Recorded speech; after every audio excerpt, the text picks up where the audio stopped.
Okay. Uh, the topic of Jedi on YouTube and in the international on Earth, Jedi of Earth concept. Um, on YouTube, it seems there's a lot of fanatics.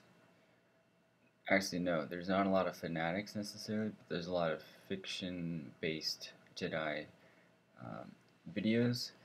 Um, Rarely you can find a Jedi realist, and when I say that, I mean somebody who is legitimately focused on bringing the concept of the Jedi from Star Wars into the real world, and for whatever positive or negative effect it has, maintaining the term Jedi as a way of describing that type of person or the path that somebody takes in that regard.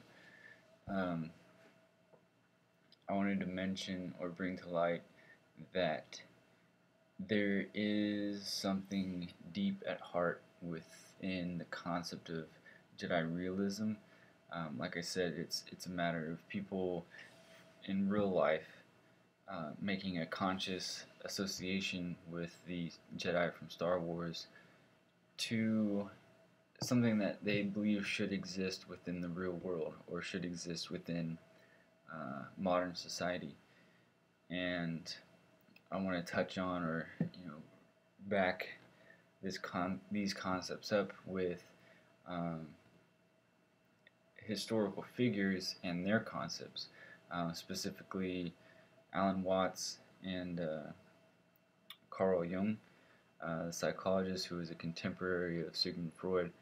I think I have more interest or background researching Carl Jung's psychology or psychotherapy or psychoanalytical analyzation of the human condition, and even the term human condition points us in the direction of looking at humans as being stereotypical in a sense, or preconceived in their notions, or limited in their awareness of the potentialities and the dynamicism of the human psyche, or you could say the mind. Most humans in Western culture are very identified or very connected with their mental side. They have opinions, emotions, and they're constantly thinking about today, tomorrow, yesterday, the tasks that they have to accomplish in order to fulfill their job requirements and provide themselves and their families with means to sustain themselves. And I would like to also point out that traditionally, or at least as it's been presented to me, throughout my years of growing up, my years of existence, is that Eastern cultures are a little more, especially cultures from the India region and China and Japan, are very centered around, or not very centered around, but they incorporate the physical aspect of the human condition, if you will, or the human race into their lives, where it's more so you ask a Westerner, where do you exist? Where are you? That thing that we call you, and they may point to their brain. It's like, I'm up here. Like this is where I am, or my ego, my consciousness. And then you ask someone from the more Eastern or India area. I don't know if I'd call that Middle Eastern, but they may say here, pointing at their chest, or maybe down, where's the center of you is, maybe down closer to their navel, or their center, their dantian, their center of mass. They're more physically minded, and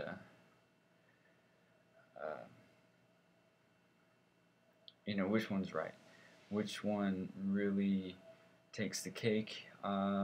Neither, but both. And even then, like you look at modern science, and they're starting to push the same type of concepts that Eastern mysticism pushed, as far as there being an ultimate one, that all things are simply an aspect of, and which would make ourselves as humans, in some ways, simplified to the fact that we are yet just a part of a whole, rather than being separate and disconnected, where our skin ends from the rest of the world. It's that concept in itself is easily refutable, for the sake that nothing that you experience, not nothing, but the majority of things that you experience come from the outside world. So you could say that the majority of your consciousness is from, or is a result of, the outside world, outside your skin. The air temperature, the chair that you're sitting on, and the room that you're in, and the society that you're surrounded by. Those are outside of you, in the traditional sense that I end at the layer of my skin, but a lot of what you are, even to a Westerner's way of thinking, your mind, your consciousness, is simply a result of what's around you. At the same time, your physical body is affected by your surroundings. The magnetic influences from the earth, and the temperature and the seasons. Not having enough sunlight can cause depression due to the decreased level of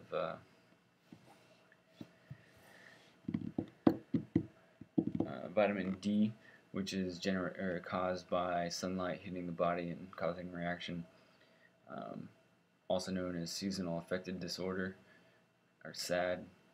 That is experienced a lot in places closer to the poles than the Arctic circles,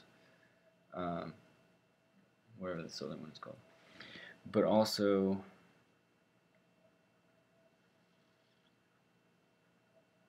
lost my train of thought.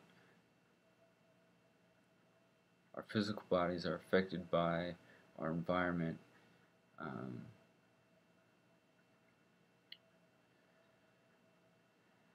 As an example, the fact that I'm sitting in a chair looking at a computer, having spent the last short amount of time looking at a small window into a global world, the international world, the internet, where I have access to people all over the globe.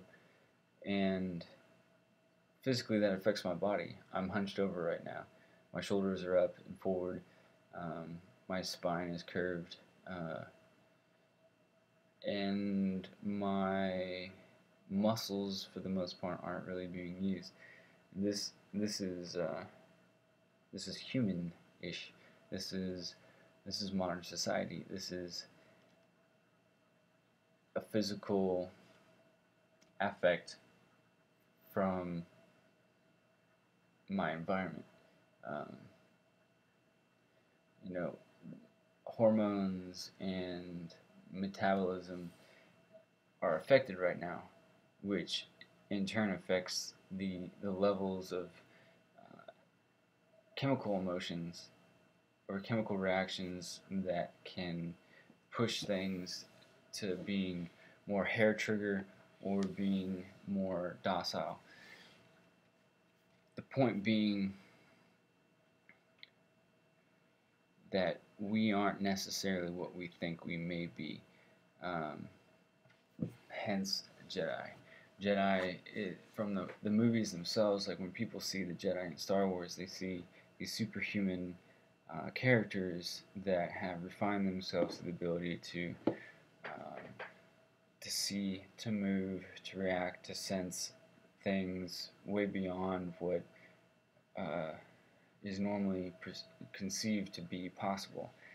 And that is why people in the real world want to be Jedi, because they see the potentiality. They understand that there's more potential within humankind than what society, modern society, supports or will teach us in themselves.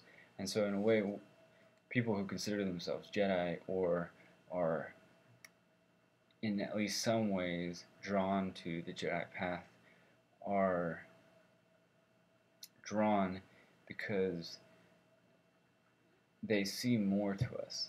And as far as I know, in all my searching, because I understand that Jediism, or trying to be like Star Wars, it has more negative effects than positive, I would say. And so the fact that so many people within the community of Jediism or the Jedi way are stuck because that's the closest thing we have. Like, aside from studying a traditional martial arts where they practice like energy manipulation and such, it still falls short of the overall concept that ultimately we're human. But the fact that we're human,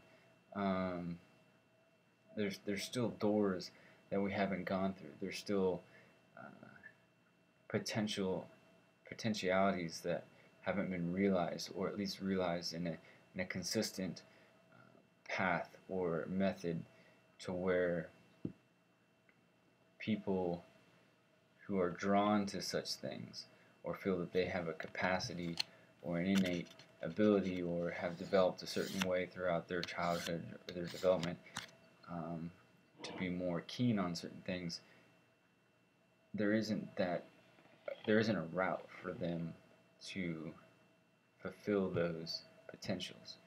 And I think the Jedi concept encompasses those things. And that's why, ultimately, I think people are drawn to the concept of Jedi. There's always going to be the outcasts of communities that look for some sort of outcast classification to identify with, to feel, or to gain that sense of community. But underlying, there's still some very logical and self-aware people that are still drawn to that because of those things that I mentioned. There's a cycle. There are normal variances within the human species, the human race. For example, the earlobes being connected or not connected, where they hang down. That's a normal variant. It's like one's not wrong and the other one's not wrong. It's a normal variance. Same way with intelligence. Intelligence is graded on kind of a bell curve, where the area underneath the curve in the 50% to its borders, that's the majority of people. And as you get closer to the ends of highly intelligent and mental retardation on either end, you have a smaller and smaller amount of the population that fall within that category. And I feel that has a similar distribution category to these extrasensory abilities and such. So just a little bit of food for thought about people who consider themselves Jedi, or for other people out there that are Jedi. Maybe I explained some things descriptively enough to help explain to yourself, or to understand to yourself, or explain to others, why you hang yourself socially by considering yourself a Jedi, and from our community as Jedi, as fellow individuals or humans that are on the path to personal refinement in those normal variances of psychological and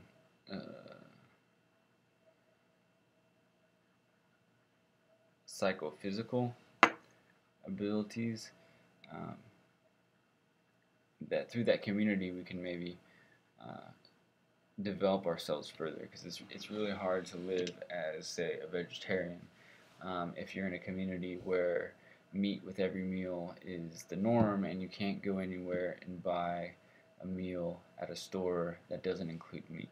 Just an example, I'm not a vegetarian, I have canines, so it makes sense. But yeah, so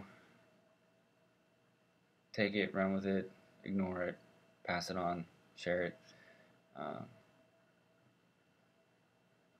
May the force, or whatever that thing is that we are trying to understand, be on your side or with you and your friends. And good intentions everywhere. So, peace.